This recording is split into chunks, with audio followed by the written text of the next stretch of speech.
2015 ਦੇ ਵਿੱਚ ਬੇਅਦਬੀ ਦਾ ਜਿਹੜਾ ਵਰਤਾਰਾ ਹੈ ਵਾਪਰਨਾ ਸ਼ੁਰੂ ਹੁੰਦਾ ਹੈ। ਮੰਦਭਾਗਾ ਵਰਤਾਰਾ ਇਹ ਹਲੇ ਤੱਕ ਇਨਸਾਫ ਨਹੀਂ ਮਿਲਦਾ ਲੋਕਾਂ ਨੂੰ। ਹਲੇ ਤੱਕ ਸੰਗਤ ਕਹਿ ਰਹੀ ਹੈ ਕਿ ਸਾਨੂੰ ਇਨਸਾਫ ਕਿਉਂ ਨਹੀਂ ਮਿਲਿਆ। ਮੁੱਖ ਮੰਤਰੀ ਸਾਹਿਬ ਨੇ ਮੈਨੂੰ ਪੁੱਛਿਆ ਕਿ ਕਾਕਾ ਕੀ ਗੱਲ ਹੈ। ਮੈਂ ਕਿਹਾ ਜੀ ਮੈਨੂੰ ਬਹੁਤਾ ਡਿਟੇਲ 'ਚ ਨਹੀਂ ਪਤਾ ਹੈਗਾ, ਇਹ ਡੀਸੀ ਸਾਹਿਬ ਨੂੰ ਪਤਾ ਡਿਟੇਲ ਦੇ ਵਿੱਚ ਮੇਰੇ ਕੋਲੇ ਬੈਠੇ ਆ ਤੇ ਜਾਂ ਕਮਿਸ਼ਨਰ ਸਾਹਿਬ ਨੂੰ ਪਤਾ ਹੈ। ਮੁਲਜ਼ਮਾਂ ਦੀ ਲਿਸਟ ਦੇ ਵਿੱਚ ਤੁਹਾਡਾ ਨਾਮ ਵੀ ਆ ਰਿਹਾ।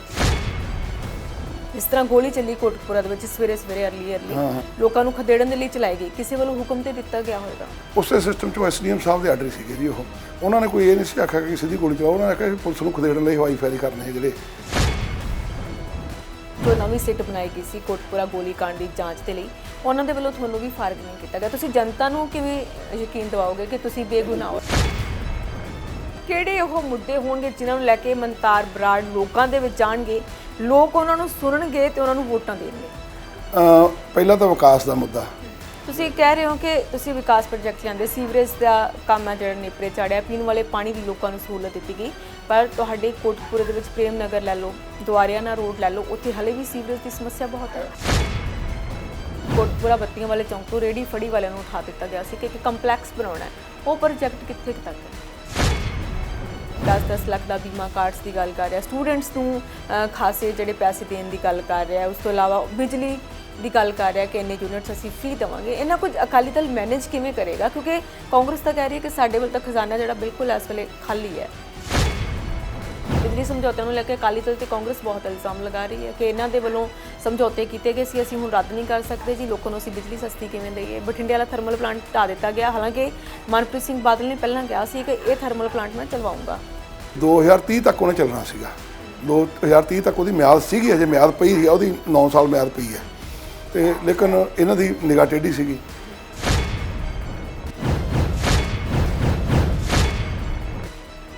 ਸਤਿ ਸ਼੍ਰੀ ਅਕਾਲ, ਮੈਂ ਤੁਹਾਡੇ ਨਾਲ ਜਸਮੀਤ। ਵਿਧਾਨ ਸਭਾ ਚੋਣਾਂ 2022 ਕੁਝ ਖਾਸਾ ਸਮਾਂ ਨਹੀਂ ਬਚਿਆ ਤੇ ਸਾਰੀਆਂ ਹੀ ਸਿਆਸੀ ਪਾਰਟੀਆਂ ਪੂਰੀ ਤਰ੍ਹਾਂ ਦੇ ਨਾਲ ਸਰਗਰਮ ਹੋ ਚੁੱਕੀਆਂ ਨੇ। ਪਾਰਟੀਆਂ ਦੇ ਵੱਲੋਂ ਆਪੋ ਆਪਣੇ ਉਮੀਦਵਾਰ ਵੀ ਐਲਾਨੇ ਜਾ ਰਹੇ ਨੇ। ਇਸੇ ਤਰ੍ਹਾਂ ਸ਼੍ਰੋਮਣੀ ਅਕਾਲੀ ਦਲ ਦੇ ਵੱਲੋਂ ਵਿਧਾਨ ਸਭਾ ਹਲਕਾ ਕੋਟਕਪੂਰਾ ਤੋਂ ਇੱਕ ਵਾਰ ਫਿਰ ਤੋਂ ਮਨਤਾਰ ਸਿੰਘ ਬਰਾੜ ਨੂੰ ਉਮੀਦਵਾਰ ਐਲਾਨ ਦਿੱਤਾ ਗਿਆ ਹੈ। ਮਨਤਾਰ ਸਿੰਘ ਬਰਾੜ ਪਹਿਲਾਂ 5 ਚੋਣਾਂ ਲੜ ਚੁੱਕੇ ਨੇ, 3 ਵਾਰ ਦੇ ਵਿਧਾਇਕ ਰਹਿ ਚੁੱਕੇ ਨੇ ਅਤੇ ਉਹਨਾਂ ਦੀ 6ਵੀਂ ਚੋਣ ਹੋਏਗੀ। ਸਭ ਤੋਂ ਪਹਿਲੀ ਚੋਣ 1997 ਦੇ ਵਿੱਚ ਲੜੀ ਸੀ, 16,000 ਤੋਂ ਵੱਧ ਵੋਟਾਂ ਦੇ ਨਾਲ ਇਹ ਚੋਣ ਉਹਨਾਂ ਨੇ ਜਿੱਤੀ ਸੀ। ਫਿਰ 2002 ਦੇ ਵਿੱਚ 2,000 ਤੋਂ ਵੱਧ ਵੋਟਾਂ ਦੇ ਫਰਕ ਨਾਲ ਚੋਣ ਜਿੱਤੇ। ਫਿਰ 2017 ਦੇ ਵਿੱਚ ਵੀ ਉਹ ਚੋਣਾਂ ਜਿੱਤੇ 18,000 ਤੋਂ ਵੱਧ ਵੋਟਾਂ ਦੇ ਨਾਲ। 2 ਵਾਰ ਚੋਣਾਂ ਉਹ ਹਾਰ ਗਏ, 5 ਵਾਰ ਚੋਣਾਂ ਲੜੇ, 3 ਵਾਰ ਵਿਧਾਇਕ ਰਹੇ ਤੇ ਉਹਨਾਂ ਦੀ 6ਵੀਂ ਚੋਣ ਹੋਏਗੀ। ਸਾਡੇ ਨਾਲ ਕੋਟਕਪੂਰਾ ਤੋਂ ਉਮੀਦਵਾਰ ਐਲਾਨੇ ਜਾ ਚੁੱਕੇ ਮਨਤਾਰ ਸਿੰਘ ਬਰਾੜ ਮੌਜੂਦ ਨੇ, ਉਹਨਾਂ ਰੁਕਣਗੇ। ਬਰਾੜ ਸਾਹਿਬ ਬਹੁਤ ਬਹੁਤ ਸਵਾਗਤ ਹੈ ਤੁਹਾਡਾ। ਧੰਨਵਾਦ ਜੀ, ਧੰਨਵਾਦ ਜੀ। ਤੇ ਤੁਸੀਂ 5 ਚੋਣਾਂ ਲੜ ਚੁੱਕੇ ਹੋ, ਇਹ ਤੁਹਾਡੀ 6ਵੀਂ ਚੋਣ ਹੈ, ਕਿੰਨੀ ਕੁ ਲੱਗ ਹੋਏਗੀ ਇਹ ਚੋਣ? ਦੇਖੋ ਜੀ, ਅੱਗੇ ਨਾਲੋਂ ਬਹੁਤ ਮਾਹੌਲ ਦਾ ਫਰਕ ਪੈ ਗਿਆ। ਜਦੋਂ ਮੈਂ ਪਹਿਲੀ ਚੋਣ ਲੜੀ ਸੀ ਉਦੋਂ ਪਿੰਡ ਦੇ ਵਿੱਚ ਚੋਣਵੇਂ ਬੰਦੇ ਹੁੰਦੇ ਸੀਗੇ, ਜਿਹੜੇ ਆਗੂ ਹੁੰਦੇ ਸੀਗੇ, ਤੇ ਅੱਜ ਹਰ ਪਿੰਡ ਦੇ ਵਿੱਚ ਹਰ ਘਰ ਦੇ ਵਿੱਚ ਹੀ ਆਗੂ ਹੈਗਾ। ਇਸ ਕਰਕੇ ਹੁਣ ਥੋੜੀ ਜਿਹੀ ਮਿਹਨਤ ਜ਼ਿਆਦਾ ਕਰਨੀ ਪੈਂਦੀ ਹੈ, ਹਰ ਇੱਕ ਨੂੰ ਅਪਰੋਚ ਕਰਨਾ ਪੈਂਦਾ ਹੈ। ਤੇ ਜੇ ਮਨਤਾਰ ਬਰਾੜ ਨੂੰ ਇੱਕ ਸਮਾਂ ਦਿੱਤਾ ਗਿਆ ਹੁੰਦਾ, ਇੱਛਾ ਦਿੱਤੀ ਗਈ ਹੁੰਦੀ, ਤਾਂ ਆਪਣੇ ਇੱਛਾ ਦੇ ਮੁਤਾਬਕ ਕਿਹੜਾ ਹਲਕਾ ਚੂਜ਼ ਕਰਦੇ? ਇਹ ਸਾਡਾ ਜਿਹੜਾ ਕੋਟਕਪੂਰਾ ਹਲਕਾ ਹੈ, ਪਹਿਲਾਂ ਮੇਰੇ ਫਾਦਰ ਸਾਹਿਬ ਇੱਥੋਂ ਇਲੈਕਸ਼ਨ ਲੜੇ ਆ ਜੀ। 1972 'ਚ ਉਹ ਇਲੈਕਸ਼ਨ ਲੜੇ, ਉਹ ਜਿੱਤੇ ਔਰ ਵਿਰੋਧੀ ਧਿਰ ਦੇ ਨੇਤਾ ਵੀ ਰਹੇ ਅਕਾਲੀ ਦਲ ਦੇ 1972 ਤੋਂ ਲੈ ਕੇ 77 ਤੱਕ। ਫਿਰ ਉਹ 77 ਦੇ ਵਿੱਚ ਚੋਣ ਲੜੇ ਤੇ 77 ਦੇ ਵਿੱਚ ਉਹ ਵੱਡੇ ਮਾਰਜਨ ਨਾਲ ਹਿੰਦੁਸਤਾਨ 'ਚੋਂ ਸਭ ਤੋਂ ਵੱਧ ਵੋਟਾਂ ਲੈ ਕੇ ਨੰਦਨੀ ਸਤਪਥੀ ਇੱਕ ਮੁੱਖ ਮੰਤਰੀ ਹੋਈ ਕਿਸੇ ਸਟੇਟ ਦੀ, ਉਹਨਾਂ ਦੀਆਂ ਵੋਟਾਂ ਸਭ ਤੋਂ ਵੱਧ ਸੀ। 2 ਨੰਬਰ 'ਤੇ ਮੇਰੇ ਫਾਦਰ ਸਾਹਿਬ ਦੀਆਂ ਵੋਟਾਂ ਸੀ, ਜਿੱਤੇ ਸੀਗੇ ਉਹ। ਔਰ ਉਸ ਤੋਂ ਬਾਅਦ ਉਹ 80 ਤੋਂ ਕੋਟਕਪੂਰੇ ਤੋਂ ਚੋਣ ਨਹੀਂ ਲੜੇ, ਉਹ ਫਰੀਦਕੋਟ ਤੋਂ ਲੜੇ ਸੀ, ਉੱਥੋਂ ਉਹਨਾਂ ਨੂੰ ਹਾਰ ਦਾ ਸਾਹਮਣਾ ਦੇਖਣਾ ਪਿਆ ਸੀ। ਉਸ ਤੋਂ ਬਾਅਦ ਫਿਰ ਮੇਰੇ ਫਾਦਰ ਸਾਹਿਬ ਨੂੰ ਅਧਰੰਗ ਦਾ ਅਟੈਕ ਹੋ ਗਿਆ 82 ਦੇ ਵਿੱਚ। ਉਦੋਂ ਬਾਅਦ ਉਹ ਐਕਟਿਵ ਪੋਲੀਟਿਕਸ 'ਚ ਪਾਰਟੀਸਪੇਟ ਨਹੀਂ ਕਰ ਸਕੇ। ਮੈਂ ਉਦੋਂ ਬੜਾ ਛੋਟਾ ਸੀਗਾ ਤੇ ਕਿਉਂਕਿ ਅਸੀਂ ਪੋਲੀਟੀਕਲ ਫੈਮਿਲੀ ਸੀਗੇ ਤੇ ਲੋਕ ਆ ਜਿਹੜੇ ਪਿਆਰ ਸਤਿਕਾਰ ਕਰਦੇ ਸੀਗੇ, ਸਾਦੇ ਸੀਗੇ ਫੰਕਸ਼ਨਾਂ ਦੇ ਉੱਤੇ। ਔਰ ਜਦੋਂ ਉੱਥੇ ਫੰਕਸ਼ਨਾਂ ਦੇ ਉੱਤੇ ਜਾਈਦਾ ਸੀਗਾ ਤੇ ਉਹ ਮੇਰੇ ਫਾਦਰ ਸਾਹਿਬ ਨੇ ਕਹਿਣਾ ਕਿ ਕਾਕਾ ਤੂੰ ਜਾਇਆ, ਨਾਲੇ ਤਾਂ ਮੈਂ ਆਪਦੀ ਪੜ੍ਹਾਈ ਵੀ ਜਾਰੀ ਰੱਖੀ, ਨਾਲ ਵਿੱਚੋਂ ਟਾਈਮ ਕੱਢ ਕੇ ਮੈਂ ਜਿਹੜੇ ਹਲਕੇ ਦੇ ਵਿੱਚ ਕੋਈ ਫੰਕਸ਼ਨ ਹੁੰਦੇ ਸੀ, ਵਿਆਹ ਦਾ, ਸ਼ਾਦੀ ਦਾ ਜਾਂ ਕੋਈ ਹੋਰ ਸਮਾਜਿਕ ਫੰਕਸ਼ਨ ਹੁੰਦਾ ਸੀਗਾ, ਉੱਥੇ ਮੈਂ ਜਾਣ ਲੱਗ ਗਿਆ। ਇਸ ਤਰੀਕੇ ਨਾਲ ਮੈਂ ਪੋਲੀਟਿਕਸ ਦੇ ਵਿੱਚ ਆ ਗਿਆ। ਤੇ ਇਸ ਵਾਰ ਕਿਹੜੇ ਉਹ ਮੁੱਦੇ ਹੋਣਗੇ ਜਿਨ੍ਹਾਂ ਨੂੰ ਲੈ ਕੇ ਮਨਤਾਰ ਬਰਾੜ ਲੋਕਾਂ ਦੇ ਵਿੱਚ ਜਾਣਗੇ, ਲੋਕ ਉਹਨਾਂ ਨੂੰ ਸੁਣਨਗੇ ਤੇ ਉਹਨਾਂ ਨੂੰ ਵੋਟਾਂ ਦੇਣਗੇ? ਪਹਿਲਾਂ ਤਾਂ ਵਿਕਾਸ ਦਾ ਮੁੱਦਾ। ਅਸੀਂ ਮੈਂ ਕਹਿ ਸਕਦਾ ਹਾਂ ਕਿ ਸਰਦਾਰ ਪ੍ਰਕਾਸ਼ ਸਿੰਘ ਬਾਦਲ ਜੀ ਦੇ ਯਤਨਾਂ ਸਦਕਾ, ਸਰਦਾਰ ਸੁਖਬੀਰ ਸਿੰਘ ਬਾਦਲ ਜੀ ਦੇ ਯਤਨਾਂ ਸਦਕਾ ਅਸੀਂ ਵਿਕਾਸ ਬਹੁਤ ਕਰਾਇਆ ਕੋਟਕਪੂਰੇ ਹਲਕੇ ਦੇ ਵਿੱਚ। ਘੱਟੋ ਘੱਟ 650 ਕਰੋੜ ਰੁਪਈਆ ਲਵਾਇਆ ਹੋਣਾ ਕੋਟਕਪੂਰੇ ਹਲਕੇ ਦੇ ਵਿੱਚ। ਔਰ ਇਸ ਤੋਂ ਇਲਾਵਾ ਡਿਵੈਲਪਮੈਂਟ ਦੇ ਵਿੱਚ ਕੋਟਕਪੂਰੇ ਅਸੀਂ ਤਹਿਸੀਲ ਬਣਾਈ, ਕੋਟਕਪੂਰੇ ਪੁਲ ਬਣਾਏ 2, ਕੋਟਕਪੂਰੇ ਅਸੀਂ ਗ੍ਰਿਡ ਬਣਾਏ, ਸ਼ਹਿਰ ਦੇ ਵਿੱਚ ਵੀ ਗ੍ਰਿਡ ਨਵਾਂ ਬਣਾਇਆ 132 kV ਦਾ, ਤੇ ਪਿੰਡਾਂ ਦੇ ਵਿੱਚ ਵੀ ਕਲੀਅਰ ਬਣਾਇਆ, ਮੋੜ ਬਣਾਇਆ।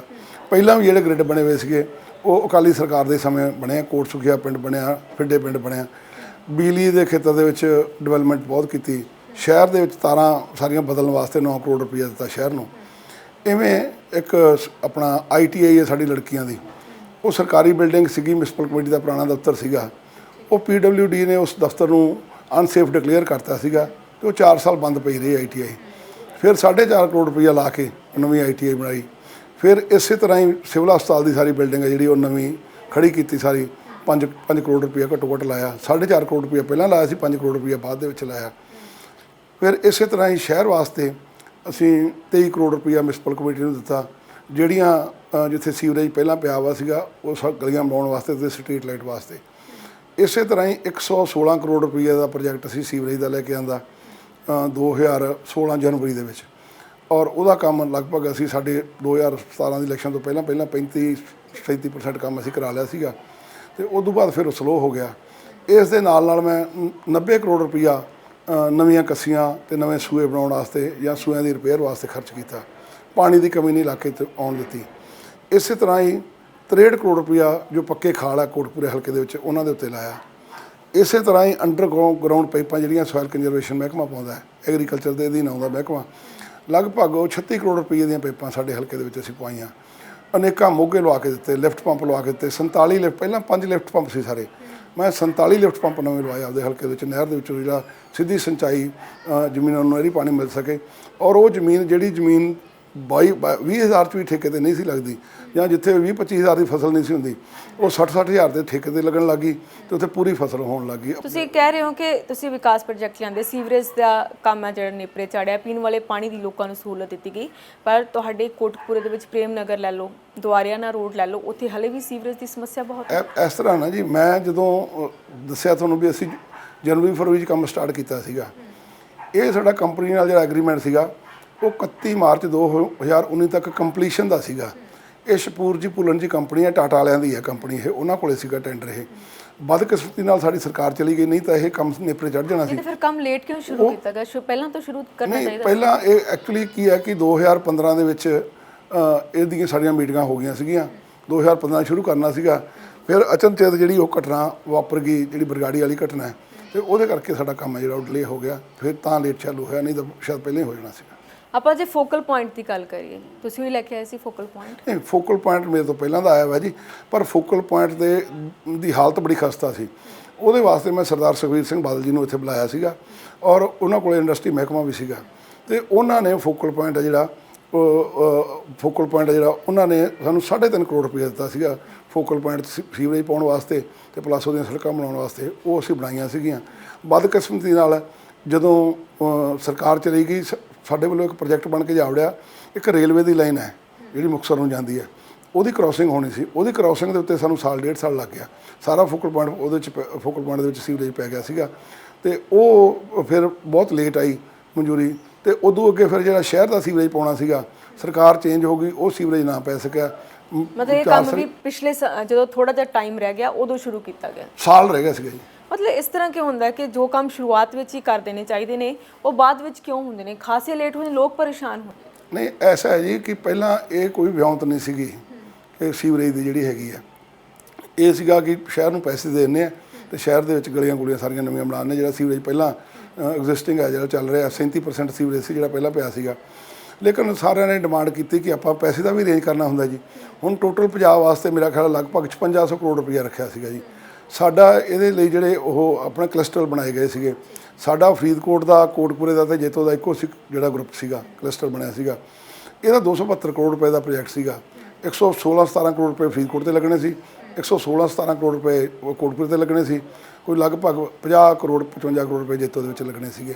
ਇਸ ਕਰਕੇ ਪੈਸੇ ਦਾ ਵੀ ਇੰਤਜ਼ਾਮ ਕਰਨਾ ਹੁੰਦਾ, ਥੋੜ੍ਹਾ ਬਹੁਤਾ ਡਿਲੇ ਇਸ ਕਰਕੇ ਵੀ ਹੋ ਜਾਂਦਾ ਹੈ ਜੀ। ਤੇ ਇੱਕ ਕੰਪਲੈਕਸ ਬਣਾਉਣ ਦੀ ਵੀ ਗੱਲ ਚੱਲੀ ਸੀ, ਕੋਟਕਪੂਰਾ ਬੱਤੀਆਂ ਵਾਲੇ ਚੌਂਕ ਤੋਂ ਰੇਹੜੀ ਫੜੀ ਵਾਲਿਆਂ ਨੂੰ ਉਠਾ ਦਿੱਤਾ ਗਿਆ ਸੀ ਕਿ ਇੱਕ ਕੰਪਲੈਕਸ ਬਣਾਉਣਾ ਹੈ, ਉਹ ਪ੍ਰੋਜੈਕਟ ਕਿੱਥੇ ਕੁ ਤੱਕ ਹੈ? ਨਹੀਂ, ਸਾਡੇ ਵੇਲੇ ਕੰਪਲੈਕਸ ਦੀ ਕੋਈ ਗੱਲ ਨਹੀਂ ਸੀ ਚੱਲੀ। ਬੱਤੀਆਂ ਵਾਲਿਆਂ ਨੂੰ, ਰੇਹੜੀ ਵਾਲਿਆਂ ਨੂੰ ਜਿਹੜਾ ਹੈਗਾ ਪੁਲਿਸ ਦੇ ਟ੍ਰੈਫਿਕ ਪੁਲਿਸ ਵਾਲਿਆਂ ਨੇ ਹਟਾਇਆ ਸੀਗਾ, ਉਹ ਮੰਡੀ ਦੇ ਵਿੱਚ ਬੈਠਦੇ ਸੀਗੇ। ਉਸ ਤੋਂ ਬਾਅਦ ਅਸੀਂ ਉਹਨਾਂ ਨੂੰ ਰੇਲਵੇ ਲਾਈਨ ਦੇ ਨਾਲ ਜਿਹੜਾ ਹੈਗਾ ਉਹਨਾਂ ਨੂੰ ਚੇਂਜ ਕਰਕੇ ਉੱਥੋਂ ਰੇਲਵੇ ਲਾਈਨ ਦੇ ਉੱਤੇ ਮੇਨ ਬਾਜ਼ਾਰ 'ਚੋਂ ਚੱਕ ਕੇ ਉਹਨਾਂ ਨੂੰ ਰੇਲਵੇ ਲਾਈਨ ਦੇ ਨਾਲ ਉਹ ਜਿਹੜੀਆਂ ਉਹਨਾਂ ਨੂੰ ਜਗ੍ਹਾ ਦਿੱਤੀ ਸੀ, ਅਲਾਟ ਕਰਤੀ ਸੀ, ਔਰ ਉੱਥੇ ਉਹਨਾਂ ਨੇ ਆਪਦੇ ਸ਼ੈੱਡ ਬਣਾਏ ਆ ਜੀ, ਜਿਹੜੇ ਹੈਗੇ ਉਹਨੇ ਮਿਊਨਿਸਪਲ ਕਮੇਟੀ ਨੇ ਬਣਾ ਕੇ ਜਗ੍ਹਾ ਦਿੱਤੀ ਉਹਨਾਂ ਨੂੰ ਜਿਹੜੀ ਹੈਗੀ ਹੈ, ਤੇ ਸ਼ੈੱਡ ਉਹਨਾਂ ਨੇ ਆਪਣੇ ਆਪ ਬਣਾਏ ਆ। ਤੇ ਇੱਕ ਹੋਰ ਵੀ ਕਿ 70 ਸਾਲ ਤੋਂ ਵੱਧ ਦਾ ਸਮਾਂ ਹੋ ਚੁੱਕਿਆ ਆਪਣੇ ਦੇਸ਼ ਨੂੰ ਆਜ਼ਾਦ ਹੋਇਆ, ਲੋਕਾਂ ਨੂੰ ਰੰਜ ਹੈ ਕਿ ਸਾਡੇ ਏਰੀਏ ਦੇ ਵਿੱਚ, ਸਾਡੇ ਇਲਾਕੇ ਦੇ ਵਿੱਚ ਕੋਈ ਫੈਕਟਰੀ ਨਹੀਂ ਲਿਆਂਦੀ ਗਈ, ਸਿਆਸਤਦਾਨ ਬਹੁਤ ਆਏ, ਔਰ ਦੂਸਰਾ ਕੋਟਕਪੂਰਾ ਕੋਟਨ ਹੱਬ ਦੇ ਵਜੋਂ ਜਾਣਿਆ ਜਾਂਦਾ ਸੀ। ਇਸ ਵਕਤ ਕੋਟਕਪੂਰਾ ਦੇ ਵਿੱਚ ਕੋਈ ਫੈਕਟਰੀ ਨਹੀਂ ਹੈ। ਇਸ ਤਰ੍ਹਾਂ ਹੈ ਕਿ ਜਿਹੜੀ ਆ ਰਿਫਾਈਨਰੀ ਹੈ, ਇਹ ਬੀੜ ਸਿੱਖਾਂ ਵਾਲੇ 'ਚ ਮਤਲਬ ਇੱਥੇ ਲਾਉਣੀ ਚਾਹੁੰਦੇ ਸੀਗੇ ਅਸੀਂ, ਲੇਕਿਨ ਲੋਕਲ ਵਿਰੋਧ ਹੋ ਗਿਆ। ਲੋਕਲ ਵਿਰੋਧ ਕਰਕੇ ਫਿਰ ਇਹ ਫੈਕਟਰੀ ਇੱਥੇ ਨਹੀਂ ਲੱਗ ਸਕੀ, ਨਹੀਂ ਤਾਂ ਸ਼ਾਇਦ ਲੱਗ ਜਾਂਦੀ ਹੈ।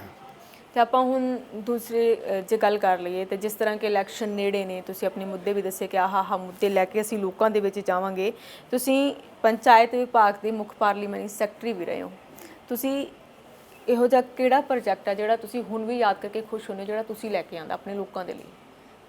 ਅਸੀਂ ਦੇਖੋ ਜੀ, ਮੈਂ ਤੁਹਾਨੂੰ ਦੱਸ ਰਿਹਾ ਕਿ ਇੱਕ ਤਾਂ ਅਸੀਂ ਰੋਡਸ ਜਿਹੜੀਆਂ ਹੈਗੀਆਂ 18 ਫੁੱਟੀਆਂ ਉਹ ਬਹੁਤ ਬਣਾਈਆਂ ਪ੍ਰਧਾਨ ਮੰਤਰੀ ਯੋਜਨਾ ਵਾਲੀਆਂ। ਇੱਕ ਅਸੀਂ ਸਾਰੀਆਂ ਰੋਡਸ ਜਿਹੜੀਆਂ ਹੈਗੀਆਂ ਨਵੀਆਂ ਵੀ ਬਣਾਈਆਂ ਤੇ ਰਿਪੇਅਰ ਵੀ ਕੀਤੀਆਂ ਸਾਰੀਆਂ। ਇੱਕ ਮੈਂ ਤੁਹਾਨੂੰ ਦੱਸ ਕੇ ਹਟਿਆ ਕਿ ਜਿਵੇਂ ਆਹ ਨਹਿਰੀ ਪਾਣੀ ਵਾਲਾ ਹੋ ਗਿਆ, ਜਾਂ ਆਪਣਾ ਮੋਗੇ ਵਾਲਾ ਹੋ ਗਿਆ, ਜਾਂ ਪਹਿਲਾਂ ਮੈਂ ਦੱਸ ਕੇ ਹਟਿਆ ਤੁਹਾਨੂੰ, ਜਾਂ ਲਿਫਟ ਪੰਪ ਹੋ ਗਏ, ਇਹ ਬੜੀ ਲੋੜ ਸੀ ਲੋਕਾਂ ਦੀ। ਇਸ ਤੋਂ ਇਲਾਵਾ ਅਸੀਂ ਜਿਹੜੇ ਹੈਗੇ ਆ ਧਰਮਸ਼ਾਲਾਵਾਂ ਬਹੁਤ ਬਣਾਈਆਂ ਪਿੰਡਾਂ ਦੇ ਵਿੱਚ, ਸ਼ਹਿਰ ਦੇ ਵਿੱਚ ਵੀ। ਇਸੇ ਤਰ੍ਹਾਂ ਹੀ ਅਸੀਂ ਜਿਹੜਾ ਹੈਗਾ ਆਪਣਾ ਕੀ ਨਾਂ ਲੈਂਦੇ ਆ ਸੁਵਿਧਾ ਸੈਂਟਰ ਖੋਲ੍ਹੇ ਪਿੰਡਾਂ ਦੇ ਵਿੱਚ, ਬਹੁਤ ਸਹੂਲਤ ਦਿੱਤੀ ਪਿੰਡਾਂ ਵਾਸਤੇ। ਗੰਦੇ ਪਾਣੀ ਦੇ ਨਿਕਾਸ ਵਾਸਤੇ ਵੀ ਪੈਸੇ ਦਿੱਤੇ, ਗਲੀਆਂ ਵਾਸਤੇ ਵੀ ਪੈਸੇ ਦਿੱਤੇ, ਔਰ ਨੀਲੇ ਕਾਰਡ ਵੀ ਬਣਾ ਕੇ ਦਿੱਤੇ, ਔਰ ਪੈਨਸ਼ਨਾਂ ਵੀ ਲਵਾ ਕੇ ਦਿੱਤੀਆਂ। ਕੋਟਕਪੂਰੇ 'ਚ ਤਹਿਸੀਲ ਲੈ ਕੇ ਆਂਦੀ। ਕੋਟਕਪੂਰਾ ਵੱਡਾ ਸ਼ਹਿਰ ਹੈ, ਪਹਿਲਾਂ ਸਾਨੂੰ ਛੋਟੇ ਛੋਟੇ ਕੰਮਾਂ ਵਾਸਤੇ ਫਰੀਦਕੋਟ ਆਉਣਾ ਪੈਂਦਾ ਸੀਗਾ। ਇਹ 2011 ਦੇ ਵਿੱਚ ਇਹ ਤਹਿਸੀਲ ਸਰਦਾਰ ਸੁਖਬੀਰ ਸਿੰਘ ਬਾਦਲ ਨੇ ਅਨਾਊਂਸ ਕੀਤੀ ਸੀਗੀ ਤੇ 2011 'ਚ ਇਹ ਤਹਿਸੀਲ ਬਣ ਗਈ ਸੀਗੀ। ਇਲੈਕਸ਼ਨ ਮੈਂ ਹੋਰ ਥੋੜ੍ਹਾ ਜਿਹਾ ਦੱਸਣਾ ਚਾਹੁੰਦਾ ਜੀ। ਇਸ ਤੋਂ ਇਲਾਵਾ ਇੱਕ ਪੋਲੀਟੈਕਨਿਕ ਕਾਲਜ ਹੈ, 7 ਪੋਲੀਟੈਕਨਿਕ ਕਾਲਜ ਹੈ ਪੰਜਾਬ 'ਚ ਬਣਨੇ ਸੀ ਨਵੇਂ ਸਰਕਾਰੀ, ਤੇ 20 ਕਰੋੜ ਰੁਪਈਆ ਲਾ ਕੇ ਅਸੀਂ ਇੱਕ ਪੋਲੀਟੈਕਨਿਕ ਕਾਲਜ ਵੀ ਕੋਟਕਪੂਰੇ ਲੈ ਕੇ ਆਂਦਾ। ਕੋਟਕਪੂਰੇ ਮਿਊਨਿਸਪਲ ਕਮੇਟੀ ਕੋਟਕਪੂਰੇ ਦੀ ਬੜੀ ਅਮੀਰ ਸੀ, ਪਹਿਲਾਂ ਤੇਲ ਦੇ ਡਿਪੂ ਹੁੰਦੇ ਸੀ ਇੱਥੇ, 94 ਦੇ ਵਿੱਚੋਂ ਚੱਕੇ ਗਏ ਤੇ ਬਹੁਤ ਔਕਟਰਾਏ ਆਉਂਦੀ ਸੀ। ਉਸ ਵਕਤ ਲਗਭਗ ਪੌਣੇ 5 ਕਰੋੜ ਰੁਪਈਆ ਜਿਹੜੀ ਚੁੰਗੀ ਆਉਂਦੀ ਸੀਗੀ, ਔਰ ਉਹ ਡਿਪੂ ਚੱਕੇ ਜਾਣ ਕਰਕੇ ਉਹ ਖਤਮ ਹੋ ਗਈ। ਫਿਰ ਕਿਉਂਕਿ ਚੁੰਗੀਆਂ ਵੀ ਠੇਕੇ 'ਤੇ ਹੋ ਗਈਆਂ ਤੇ ਆਪਣਾ ਮਤਲਬ ਆਮਦਨੀ ਘਟ ਗਈ। ਮਤਲਬ ਡਿਪੂ ਚੁੱਕੇ ਜਾਣ ਦਾ ਕਾਰਨ ਕੀ ਰਿਹਾ ਦਾਦਾ? ਉਹ ਇਹ ਸੈਂਟਰ ਗੌਰਮੈਂਟ ਦੀ ਪਾਲਿਸੀ ਸੀ ਜੀ, ਸੈਂਟਰ ਦੇ ਤੇਲ ਦੇ ਡਿਪੂ ਸੀ, ਕਿਉਂਕਿ ਉਹਨਾਂ ਨੇ ਪਾਈਪਲਾਈਨ ਪਾਤੀ ਸੀਗੀ ਬਠਿੰਡੇ ਤੱਕ, ਉਹ ਚੱਕ ਕੇ ਬਠਿੰਡੇ ਲੈ ਗਏ। ਫਿਰ ਪਾਈਪ ਅੱਗੇ ਟਰਾਂਸਪੋਰਟੇਸ਼ਨ ਰਾਹੀਂ ਆਉਂਦਾ ਸੀਗਾ ਤੇਲ, ਫਿਰ ਪਾਈਪਲਾਈਨ ਰਾਹੀਂ ਆਉਣ ਲੱਗ ਗਿਆ। ਤੇ ਇਹ ਡਿਪੂ ਜਿਹੜੇ ਸ਼ਹਿਰ ਦੇ ਵਿੱਚ ਸੀ, ਸ਼ਹਿਰ ਦੇ ਵਿੱਚ ਥੋੜ੍ਹੀ ਜਿਹੀ ਪਾਈਪਲਾਈਨ ਪਾਉਣੀ ਮੁਸ਼ਕਿਲ ਸੀਗੀ, ਇਸ ਕਰਕੇ ਡਿਪੂ ਚੱਕੇ ਗਏ ਸੀਗੇ। ਉਹ ਮੈਂ ਗੱਲ ਇਹ ਤਾਂ ਕਰਨੀ ਚਾਹੁੰਦਾ ਕਿ ਉਸ ਵਕਤ ਜਦੋਂ ਮਿਊਨਿਸਪਲ ਕਮੇਟੀ ਕੋਲ ਪੈਸੇ ਬਹੁਤ ਸੀਗੇ, ਤੇ ਅਸੀਂ ਸਾਡੇ ਉਸ ਵਕਤ ਪ੍ਰਧਾਨ ਸੀ ਅਜਮੇਰ ਸਿੰਘ ਮੱਕੜ, ਬਹੁਤ ਹੀ ਉਹ ਪੋਜ਼ੀਟਿਵ ਨੇਚਰ ਦੇ ਸੀਗੇ ਤੇ ਇੰਟੈਲੀਜੈਂਟ ਬੰਦੇ ਸੀਗੇ। ਉਹਨਾਂ ਨੇ ਸੋਚਿਆ, ਸਾਡੀ ਅਕਾਲੀ ਦਲ ਪਾਰਟੀ ਨਾਲ ਹੀ ਸੰਬੰਧਿਤ ਸੀਗੇ, ਉਹਨਾਂ ਨੇ ਸੋਚਿਆ ਕਿ ਆਪਾਂ ਨੂੰ ਕਾਲਜ ਬਣਾਉਣਾ ਚਾਹੀਦਾ। ਇਹ ਮੇਰੇ ਐਮਐਲਏ ਬਣਨ ਤੋਂ ਪਹਿਲਾਂ ਦੀਆਂ ਗੱਲਾਂ ਜੀ। ਉਹਨਾਂ ਨੇ ਸੋਚਿਆ ਕਿ ਸਾਨੂੰ ਕਾਲਜ ਬਣਾਉਣਾ ਚਾਹੀਦਾ। ਅਸੀਂ ਲਗਭਗ 17-18 ਏਕੜ ਦੇ ਵਿੱਚ ਸ਼ਹੀਦ ਭਗਤ ਸਿੰਘ ਡਿਗਰੀ ਕਾਲਜ ਬਣਾਇਆ, ਮਿਊਨਿਸਪਲ ਡਿਗਰੀ ਕਾਲਜ। ਔਰ ਜਦੋਂ ਡਿਪੂ ਚੱਕੇ ਗਏ, ਉਹਦੇ ਤੇ 1 ਕਰੋੜ ਤੇ 30 ਲੱਖ ਦਾ ਖਰਚਾ ਆਉਂਦਾ ਸੀ 94 ਦੇ ਵਿੱਚ। ਉਹ 3 ਸਾਲ ਕਾਲਜ ਜਿਹੜਾ ਬੰਦ ਰਿਹਾ, ਕਿਉਂਕਿ ਫਿਰ ਤਾਂ ਸਾਡੇ ਕੋਲ ਤਨਖਾਹਾਂ ਹੀ, ਮੁਲਾਜ਼ਮ ਬਹੁਤ ਸੀ ਸਾਡੇ ਕੋਲੇ, ਤਨਖਾਹਾਂ ਦੇਣ ਨੂੰ ਹੈ ਨਹੀਂ ਸੀਗੀਆਂ ਸਾਡੇ ਕੋਲੇ ਮਿਊਨਿਸਪਲ ਕਮੇਟੀ ਦੇ ਮੁਲਾਜ਼ਮਾਂ ਨੂੰ। ਉੱਧਰੋਂ ਫਿਰ ਪ੍ਰੋਫੈਸਰ ਜਿਹੜੇ ਲੱਗੇ ਆ ਜਾਂ ਉੱਥੇ ਸਟਾਫ ਹੈ, ਉਹਨੂੰ ਤਨਖਾਹ ਅਸੀਂ ਕਿੱਥੋਂ ਦੇ ਸਕਦੇ ਸੀ। ਉਹ ਕਾਲਜ ਬੰਦ ਹੋ ਗਿਆ।